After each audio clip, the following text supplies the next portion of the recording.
a saber, no surrão, e lançou mão da sua funda, e foi-se chegando ao filisteu. Eu vou ler mais uma vez, 1 Samuel 17:40.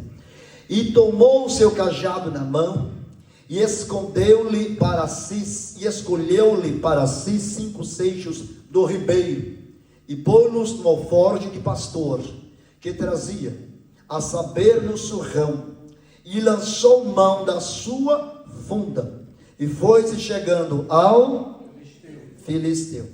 Glória a Deus. Irmãos, esta palavra, inclusive eu falei a semana passada sobre ela, lá em Houston.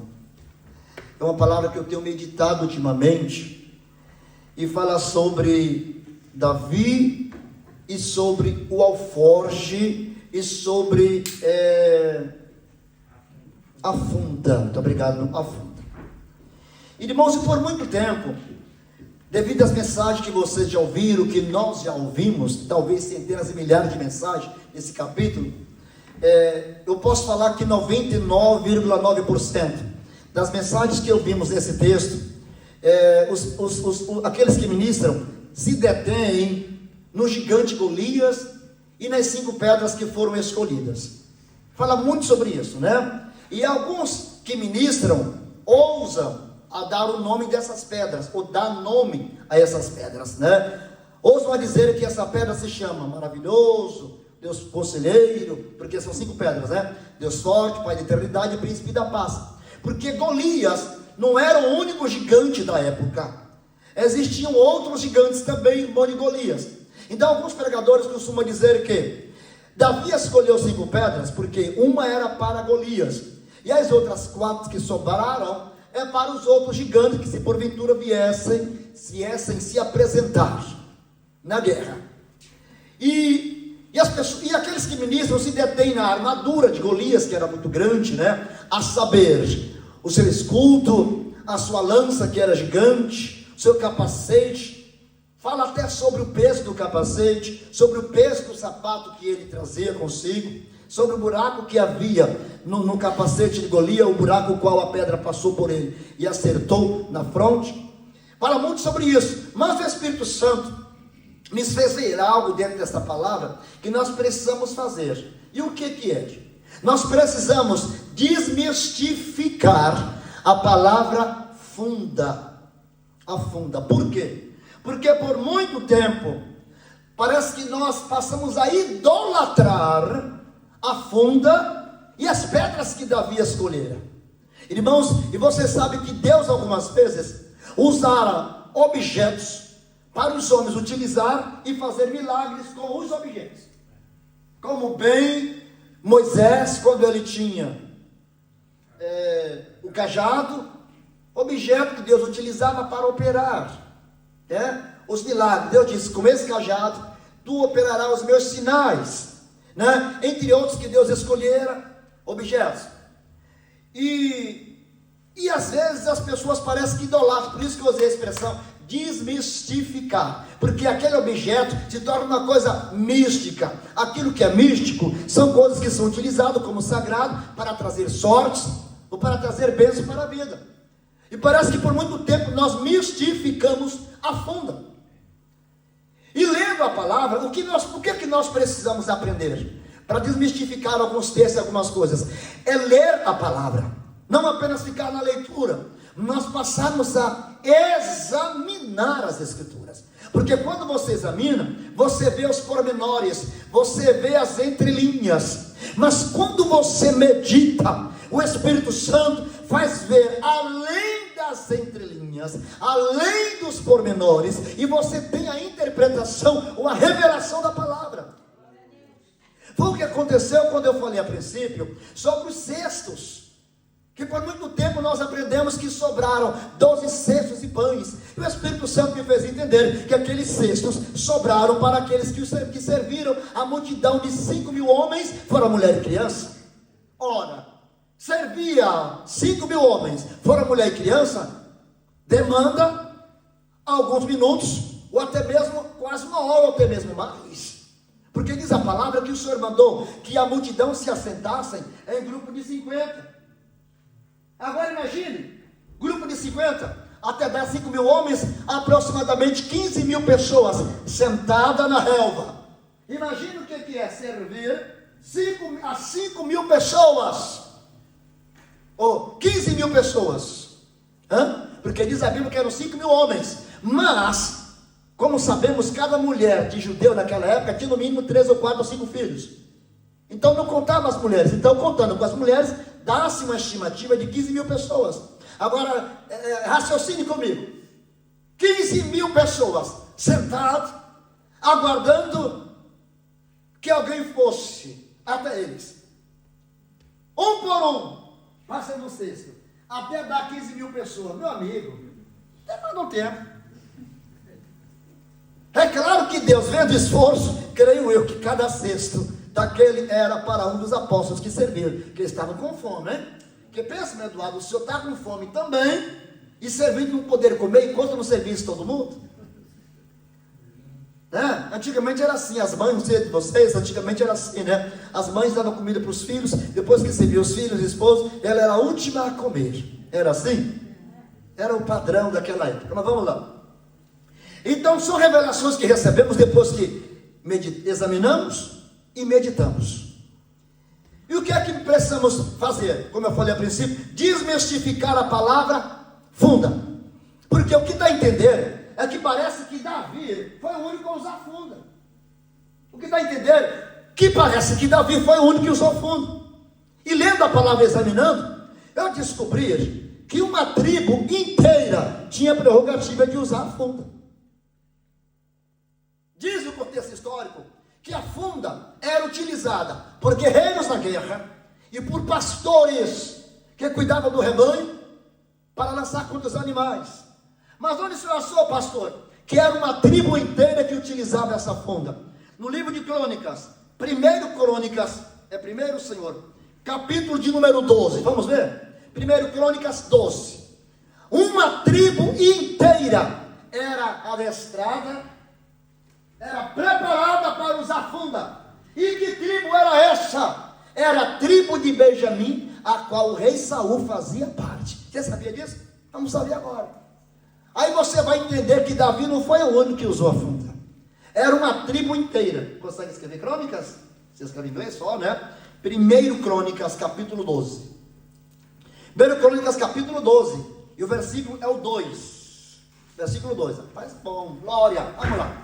Estavam armados de arcos, e usava tanto da mão direita como da esquerda, em atirar pedras, em atirar flechas com arco, e era dos irmãos de Saul. A minha versão diz que atirar pedras com a funda.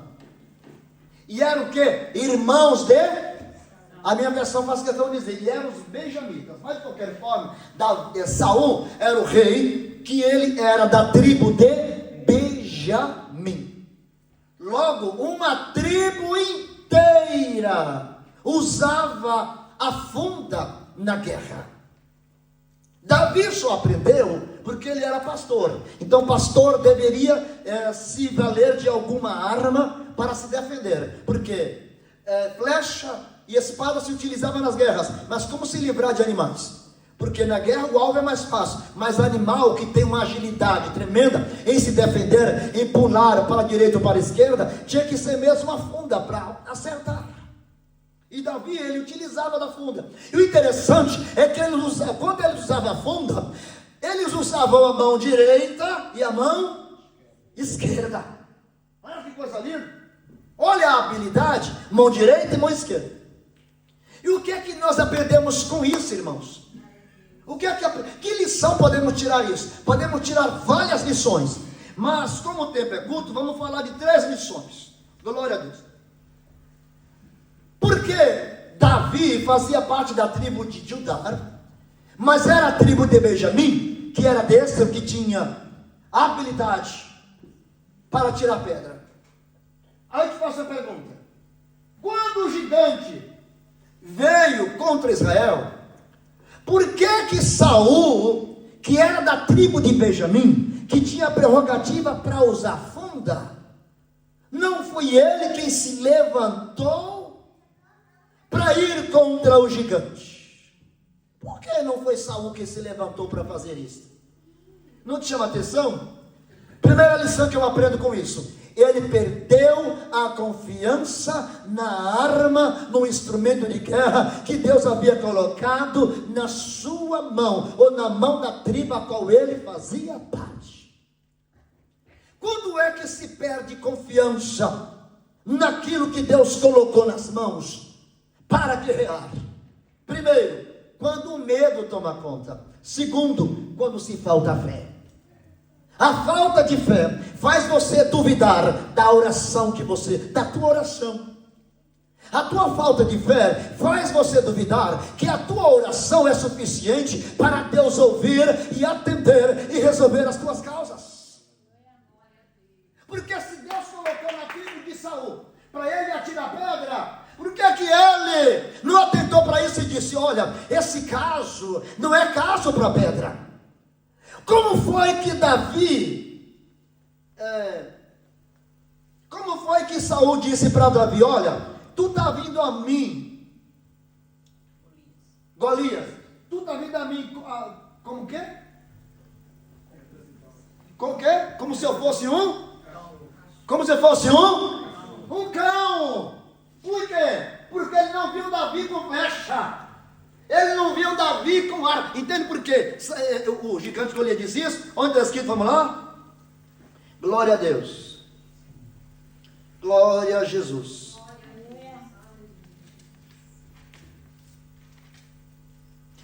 Versículo 43 de 1 Samuel 17. Eu vou ler para não perdermos tempo. 43 diz assim: disse, pois, o filisteu a Davi: sou eu algum cão para tu vires a mim com paus? E o filisteu amaldiçoou Davi pelo seu Deus. Olha o que ele disse: por quê? Eu sou algum cão, rapaz? Vou subir com esse tipo de arma aí? Eu sou um guerreiro, e com guerreiro se guerreia, é com espada, é com lança. Eu quero falar para a igreja uma coisa: a arma que Deus te deu é suficiente para derrotar qualquer gigante. A arma que Deus te deu é suficiente para você tombar qualquer gigante. Aleluia. Mas você olha assim para a tua oração, mas a pedra é um negócio tão pequenininho, né? Que cabe na mão, glória. Às vezes tu olha para a oração, você olha: meu Deus, eu sou tão pequeno, eu sou tão falho, minha oração é tão pouca, eu nem sei orar. Deus não quer que você ore o tempo que você ora, o tamanho da oração. Deus quer que você confie, que quando você orar, você está falando é com Deus Todo-Poderoso, é com Deus que não perde batalha. Não é pelas tuas palavras, não é pela oração bem esmerilhada, não é pela oração bem, aquela oração bem detalhada. Não, meus irmãos, é a forma que você ora, que se comunica com Deus. Continue se comunicando, porque esta pedra é tão pequena que Satanás às vezes se despreza, porque não vê tu gritando, berrando e pulando, mas se engana ele, que não é o teu pulo e o teu berro, é a tua fé. Às vezes duas palavras que você fala: meu Deus, me ajude. Irmão, tem um rei. Eu admiro muito a oração desse rei. Glória. De vários reis que já teve em Judá, mas tem um rei que eu admiro tanto a oração daquele homem. É o rei Asa. O rei Asa, irmãos, quando ele foi para a guerra, ele tinha 500 e poucos soldados, e o seu inimigo tinha 1 milhão de soldados. Você sabe o que é isso? O teu inimigo tem 1 milhão, metade do que você tem a mais, e você tem só aquela metade. Não é difícil esse negócio? O que eu admiro em rei Asa? A oração dele foi uma oração curta. Asa não dobrou o joelho. Asa não fez como Ezequias, que mandou carta para Isaías: Isaías, vem orar por nós. Profeta Isaías, vem orar por nós. Não, Asa não fez isso. Glória. Quem é descendente de Davi sabe como falar com Deus. Quem é descendente de Davi sabe como falar com Deus. Quem tem o Espírito Santo, quem tem Jesus Cristo, sabe como falar com o Senhor e sabe que Deus ouve. Eu quero falar para a igreja, eu quero abrir um parênteses para falar para a igreja algo aqui. Deus está ouvindo a tua oração. Deus está ouvindo a tua oração. Aguarda a resposta. Deus está ouvindo a tua oração. Aguarda a resposta. Pastor, qual foi, pastor?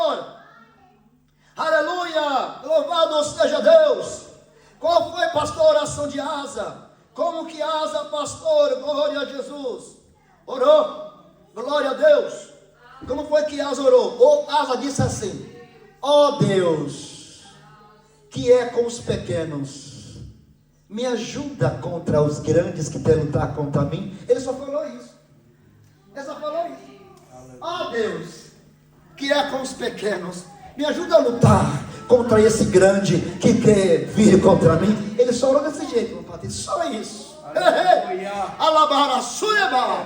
O inimigo dele era tão poderoso. E diz a Bíblia que Asa prevaleceu e voltou para casa com a vitória, porque o Deus de Israel ouviu a sua oração e ele derrotou seu inimigo com 1 milhão de soldados.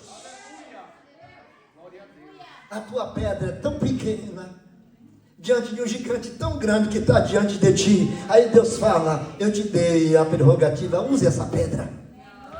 E às vezes eu não confio na pedra que eu tenho, eu quero confiar na pedra da pastora, eu quero confiar na pedra do evangelista, eu quero confiar na pedra da irmã Ana, quero confiar na pedra do irmão Eduardo. Fala: irmã, a senhora ora por mim porque eu não sei. Não, irmão, não. É como se você estivesse dizendo assim: usa a tua pedra porque a minha não serve. Usa a tua pedra porque eu não sinto que eu vou acertar, não. E Deus está falando: ô bobeira, não faça isso não. Usa a pedra que eu te dei. Confia em mim. Sou eu que vou direcionar a pedra na testa do gigante. Sou eu que vou direcionar a pedra. Glória a Jesus. Use. Aleluia. Glória. Primeira lição que eu tiro aqui. Glória a Deus. Primeira lição que eu tiro aqui. Glória a Jesus. Glória a Deus. Bendito seja Deus para sempre. Glória a Jesus. Louvado seja Deus para sempre. Deus é grande, Deus é fiel e poderoso. Aleluia. Glória a Deus. Isso é para não perdermos. Perda de confiança. Primeiro tópico. Quando você perde a confiança na pedra que Deus te deu para utilizar, é isso que acontece. Então Saul tinha a prerrogativa de lançar as pedras, mas ele nessa hora não fez isso.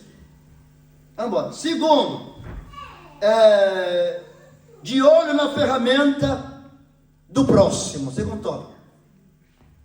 Aí se eu vejo, quando Davi usa a pedra, mais uma lição que eu tiro, ele está dizendo assim para Saul: eu não vou, Saul, utilizar a arma que você usa, outra arma. Eu vou usar a mesma arma que Deus deu para a tua tribo. Diz a Bíblia que quando Davi disse: Saul, eu vou. Ele contou a história, já matei gigante, já matei urso. Falou: Saul, eu vou. E Saul pegou a armadura dele, irmão. Diz a palavra do Senhor, lá no livro de Samuel, 1 Samuel, primeiro livro, capítulo 9, que Saul era tão alto, 9 e 10, que do ombro para cima, ele sobressaía aos demais. Não tinha ninguém em Israel mais alto do que Saul. Olha o contraste. Olha o contraste, irmão, que contraditório. Davi era metade do tamanho de Saul. Aí quando Davi disse: eu vou para a guerra, ele pegou a armadura dele e vestiu em Davi. Irmão, não dá. Agora imagina Davi, irmãos, Saul todo grandão, Davi pequeno, dentro daquela armadura chacoalhando. Ficou só esqueleto lá dentro, mexendo. Aí Davi falou assim: não vou esse negócio aqui, não dá para mim não. Não quero usar esse negócio de armadura não. Foi quando ele foi para o ribeiro e pegou 5 pedras. Nesse momento, Davi estava dizendo assim: olha, Saul, eu vou usar a arma que é prerrogativa da tua tribo. Quem governa é você. Quem deve ir contra o gigante é você. Se eu usar a minha arma, não vai dar certo. Eu vou ter que utilizar a arma daquele que me deu para governar. Porque quando eu vou para a guerra em teu lugar, quem está governando sou eu. Porque se eu peço para alguém: interceda por mim, e a pessoa fala: eu vou interceder por você a partir de agora, é como se você estivesse pegando a pessoa, colocando atrás de você e dizendo: deixa que eu fico na tua frente e guerreio por ti. Irmão, presta atenção, há uma diferença entre ter uma vida de oração e intercessor. uma vida de oração é dever de todo cristão. Mas intercessão são para pessoas que Deus escolhe para a linha de frente, de guerra, para interceder, para orar. Porque quando você intercede, você entra no campo de outra pessoa. Quando eu falo, irmã Ana, filha, eu vou orar por você e Deus vai te dar vitória, eu estou dizendo para ela assim, deixa que eu vou entrar no teu campo de guerra. Isso é intercessão. E nem todo mundo está preparado para entrar no campo de guerra de outro. Porque a minha guerra não é igual à tua guerra não é igual à minha. As pelejas que você tem diariamente não são como as minhas. Então eu vou pisar num campo minado que não é meu. Eu vou lutar com um demônio que não é o demônio que eu estou acostumado a lutar. Entende? Agora imagine alguém que está na frente de uma obra, que tem que pisar no campo de todo mundo e guerrear por todo mundo. Já pensou nisso? Portanto, quando Davi disse, eu vou em teu lugar, ele estava dizendo, eu vou governar em teu lugar. E já que eu vou guerrear em teu lugar, conjecturando, eu vou usar a arma que é da tribo do rei. Eu não sou doido de usar uma arma diferente. Eu vou usar a arma que é da tua tribo, porque a unção está com o rei. Se eu usar uma arma diferente, não vai funcionar. Eu vou usar a arma que é da tribo do rei. Guarde bem, Saul era da tribo de Benjamim, e era aquela tribo que tinha autoridade para guerrear, que tinha autoridade para pelejar, que tinha autoridade para usar a funda.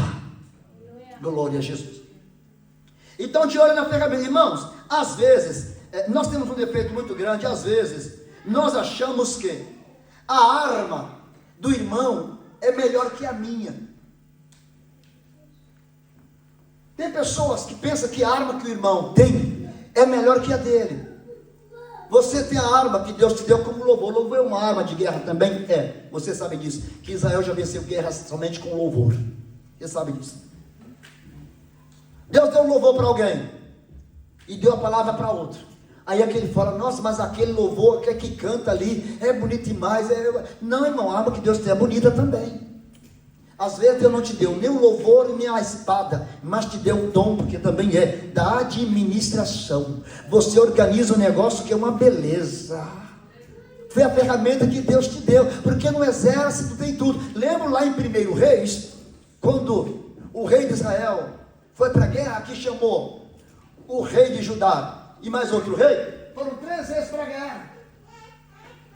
E passaram-se 7 dias, que eu preciso terminar no horário. Passaram-se 7 dias na guerra.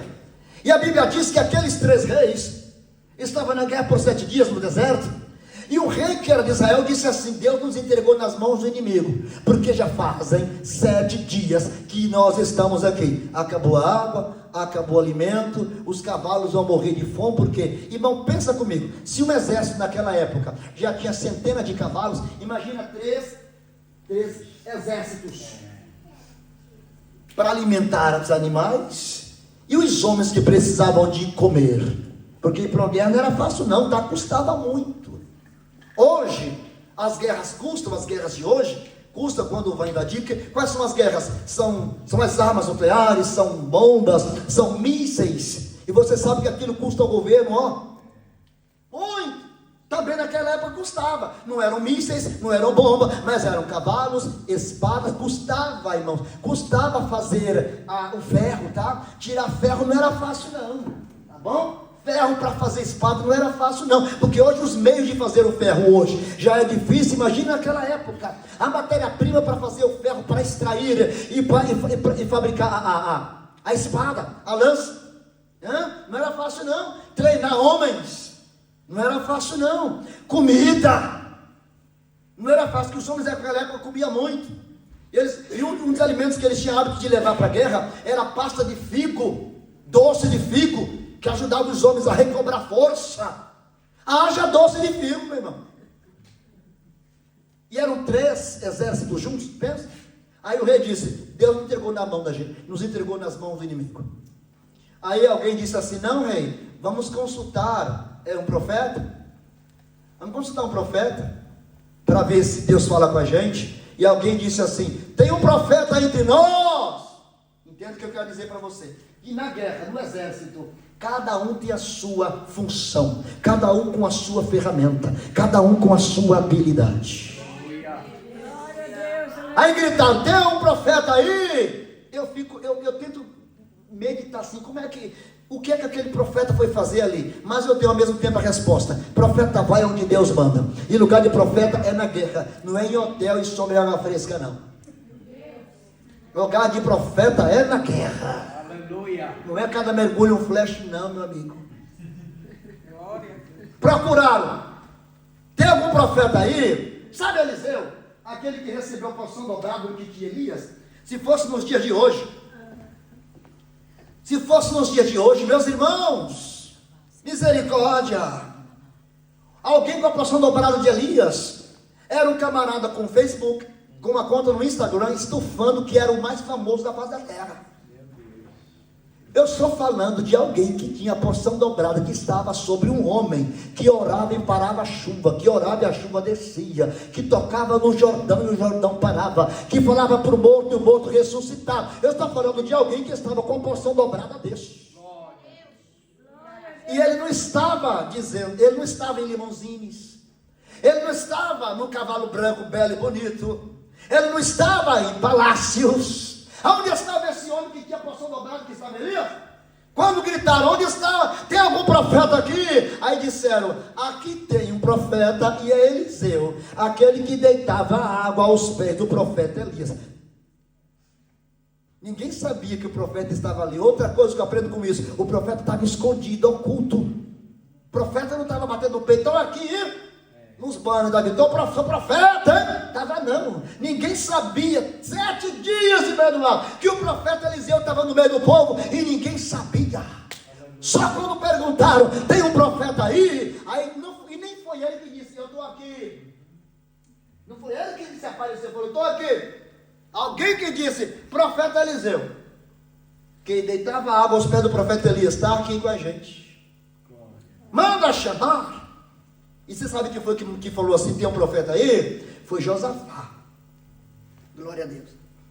Aí diz a palavra, meus irmãos, que o rei disse assim, de Israel falou assim, consulta a Deus aí, para ver se Deus responde alguma coisa. Aí o profeta disse assim, olha, o que tenho eu contigo? Vai consultar os deuses da tua mãe, Jezabel, feiticeira, não tenho nada com você. Aí o Josafá disse, ô profeta, consulta a Deus. Josafá era um rei crente. Irmão, como é bom quando tem um crente fiel na guerra. Glória a Deus, aleluia. Como é bom. Você sabe o que foi que o profeta disse? Ó Josafá, por amor a Deus, por respeito a você, eu vou consultar a Deus. Ah, que forte. Por respeito a você, Josafá, eu vou consultar a Deus. Aí o profeta disse assim, mas para eu profetizar, eu vou precisar de uma pessoa que tem uma outra ferramenta. Qual que era a ferramenta? Aí Eliseu disse, tem um cantor aqui? Tem um tangedor ou um cantor, alguém que toca? Irmão, olha, eu estou falando, você não entendeu. Eu estou falando do homem que tinha a porção dobrada, que estava em Elias. Ele disse, eu preciso de alguém que tem uma ferramenta chamada música, louvor, o dom da música. Está por aqui um cantor? Eu quero falar que no exército de Deus, cada um tem a sua função, e nenhuma arma é mais poderosa do que outra. A arma que Deus deu para o irmão Patrício não é mais poderosa que a minha. A arma que Deus me deu não é mais poderosa que deu para o irmão Peterson. A arma que Deus deu para a irmã Ana não é mais poderosa que deu para a irmã Evangelista. Por quê, pastor? Porque cada arma com a sua função no reino. Segunda carta de Paulo aos Coríntios, capítulo 10, e o versículo 4 diz assim, porque as armas da milícia, elas não são carnais, mas elas são espirituais e poderosas em Deus, para destruir as fortalezas. Não está dizendo a espada, não está dizendo o escudo, está dizendo assim, as armas no plural, as armas da milícia. O que é a milícia? As armas da guerra, as armas da luta, elas são poderosas em Deus. Por que a arma que uma Patrícia tem é poderosa? Ela só é poderosa porque ela é em Deus. A arma que eu tenho, ela só é poderosa se ela for poderosa em... A arma que você tem, ela é poderosa, por quê? Ela é poderosa porque ela é poderosa em... Glória. É por isso que a tua pedra Não é um pormenor, não é uma coisa qualquer. A pedra que você tem, ela é poderosa, sabe por quê? Porque ela é poderosa em Deus. Glória a Deus. A tua oração de 3 minutos, 10 minutos é poderosa porque ela é em Deus. Quem está entendendo a palavra? Cada um que tem o seu talento, ele é poderoso em Deus. O que você tem que fazer é: Deus, me dê habilidade para usar a ferramenta que tu me destes. Me dê habilidade, me ensina, Deus, para usar a ferramenta que tu me destes. Logo no reino ninguém é mais poderoso que ninguém. Todo mundo é da mesma estatura. Aleluia. Jesus é que é o poderoso. Ele é o cabeça, e o cabeça fica acima dos restos membros do corpo. Portanto, qualquer membro fica abaixo da cabeça. Quem entende isso? Aleluia. Qualquer membro do corpo fica embaixo, fica abaixo da cabeça. Glória a Jesus. Portanto, a cabeça está em cima, Cristo é o cabeça da igreja. Aleluia. Portanto, todos os membros do corpo, nós aprendemos, aleluia, pela ciência da anatomia, que o nosso corpo, ele movimenta de acordo com o comando que o cérebro envia. Você levanta a mão porque o cérebro enviou o comando. Você levanta os pés, o cérebro que enviou o comando. Portanto, cada ferramenta que você é membro do corpo de Cristo utiliza é poderoso, irmão. Aleluia, irmão Charles, em Deus. A ferramenta que Deus te deu é poderosa em Deus. Glória. E Deus vai te dar habilidade. Eu vejo a ferramenta que Deus te deu, irmão Charles, e Deus vai derramar graça. E vai dizer para você: volta a usar a ferramenta que eu te dei. Eu te dei uma ferramenta. Eu vou te dar habilidade. Eu vou derramar graça sobre ela. Eu vou derramar um som sobre a ferramenta, Charlie, que eu te dei, e eu vou te usar. Glória. Logo no exército de Deus, tinha o que atirava a flecha, tinha o que ia de espada, tinha o que ficava na vanguarda, na proteção, jogando as flechas, tinha o que ia, retaguarda é o que ficava com o escudo protegendo, na vanguarda era o que ia de espada. Aleluia. Tinha aqueles que iam a cavalo, o a pé e a cavalo, mas tinha o profeta que era necessário. Mas e um dependia do outro. Aí o profeta disse: tem um cantor aqui, eu preciso de um cantor. Eu vou repetir, estou falando de Eliseu. E tinha a porção dobrada e dependeu de um cantor. Aí disseram assim: tem um cantor aqui. Aleluia. Os cantores de hoje gostam de palco, estrelismo, gosta de holofotes, e gosta que as pessoas se encostem nele para tirar foto, aquela coisa toda. É uma vaidade excessiva, é uma vaidade, é uma soberba que só Deus dá causa. Mas no exército de Cristo não pode haver isso. O cantor não estava em palácios. Sabe onde estava o cantor, meus irmãos? Assim como o profeta, na guerra, já fazia 7 dias. Glória a Deus. Aí disseram: tem um cantor aqui, ô glória, ô glória. Aí Eliseu disse: toca, cantor, canta. Aleluia. Olha que lindo. Eliseu disse: canta, cantor, toca, canta. Glória. Há poder no calachúria. Quando diz a palavra que o arpista começou a cantar e começou a tocar e cantar, diz a palavra que a unção desceu sobre Eliseu. Quem está entendendo a palavra? Portanto, use a arma que Deus te deu.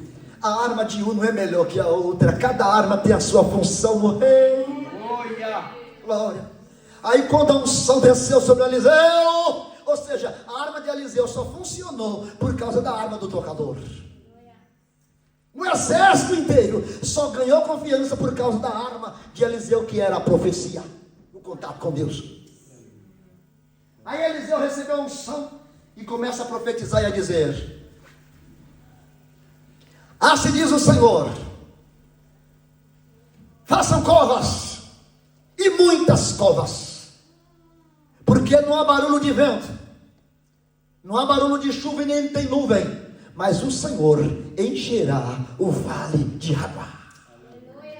Ai, isso é muito lindo. Eu não vou dar continuidade a essa história, porque eu queria falar do contexto da ferramenta, cada um com a sua utilidade. E voltando aqui para terminar, um terceiro tópico. Primeiro é confiança na ferramenta que Deus te deu. Segundo tópico, não precisa ficar de olho na ferramenta do irmão, achando que a ferramenta dele é mais poderosa que a tua, porque também a tua é poderosa, mas ela só é poderosa porque ela está em Deus. Glória a Deus, aleluia. Terceiro e último tópico. Bendito seja Deus. Qual que é? Deus poderia estar passando uma mensagem. Quando Davi estava usando uma arma que era da tribo de Benjamim, era como se Deus estivesse dizendo: eu estou tomando a arma que eu dei a alguém que é da tribo de Benjamim para governar e passando para alguém da outra tribo. Quem está entendendo a palavra? Deus poderia estar passando a mensagem. A arma de guerra que era da tribo de Saul, os benjamitas. Quando Davi pegou a pedra, é como se Deus estivesse dizendo: eu estou literalmente tirando a arma da mão desse que eu rejeitei e estou colocando nas mãos de outro. Você crê nisso? Glória a Deus, aleluia. E pasmem, estava dando com unção dobrada. Quando Deus pegou a arma que era de Elias estava subindo, Deus deu para outro, porque Deus não gosta de imitação barata, não. Deus não gosta de plágio. O que mais tem nos dias atuais são plágios. Alguém começa a cantar com um time de voz, aí todo mundo segue naquele mesmo negócio. Alguém começa a cantar, e por que não fica com aquilo que Deus deu? Aleluia. É bonito cada um com o seu talento. Fica plagiando o tipo de voz que nem tem, arrancando a garganta que nem tem. Deus me deu esse dom de pregar, eu tenho que pregar como Deus me ensinou, como Ele me ensinou a usar a minha espada. Não dá para plagiar. E não dá um pavor quando eu vejo que eu viajei, foi em 2000, acho que 2023, fui no Brasil, cheguei num puta lá, irmão, e agora? Porque Deus. Aí eu falei assim: o que é isso? Eu falei: para que é isso? Não precisa ficar com isso, gente. Você é radialista ou o que você é? Você é servo, você é profeta, você é instrumento. Prega direito, rapaz. Aleluia. Fala direito com a voz que Deus te deu. Para que é isso? Deus deu cada um time de voz. Você fica imitando nada não, gente. Negócio ridículo. Pastor, como é que você prova? Para nós fecharmos com chave de fogo, que eu só tenho 7 minutos, que Deus estava passando a ferramenta de um para o outro. 1 Samuel capítulo 15. Glória ao nome de Jesus. 1 Samuel capítulo 15. O versículo de número 27 e 28. Acompanhe comigo. 1 Samuel 15, versículo 27 e 28. Vamos. No dia em que Saul desobedeceu, rebelde, desobedeceu a Deus, que Deus mandou matar os animais, matar tudo, e matar o rei Agag, Saul trouxe vivo alguns animais, e teve a cara de pau de dizer: eu trouxe para o sacrifício, sendo que Deus mandou matar tudo, e ainda trouxe o rei vivo. Aí Samuel chegou lá para repreendê-lo, e disse: Deus mandou você acabar com tudo, quem te mandou você trazer o rei vivo e matar o restante? Ah, eu trouxe para o sacrifício. Vamos lá, a história é longa. Versículo de número qual que é esse? 27. E virando-se Samuel para se ir, depois que ele falou para Saul: olha, Deus acabou, você não vai reinar mais nunca, lhe pegou pela orla da capa e rasgou. Versículo de número 28. Então Samuel lhe disse: o Senhor tem rasgado de ti hoje o reino de Israel, e tem dado a outro próximo, ou o teu próximo, melhor do que tu. Foi ou não foi? O Senhor hoje rasgou da tua mão o reino e deu para outro melhor que tu. Se Deus der o reino, automaticamente as armas dele passaria para o sucessor. Quem está entendendo a palavra? Aleluia. Portanto, aquela pedra tirada com uma funda, eu quero desmistificar a funda. A funda não era uma prerrogativa de Davi. Quero que você entenda. Mas como último tópico, Deus estava tirando a funda das mãos de Saul, dizendo: tu não utilizou como eu te mandei, tu não utilizou como eu te dei, eu estou dando a funda agora para outro que manuseia muito bem, com excelência e com obediência. Glória a Deus. Vamos parar por aqui. Portanto, vamos guardar esta palavra em nosso coração e entender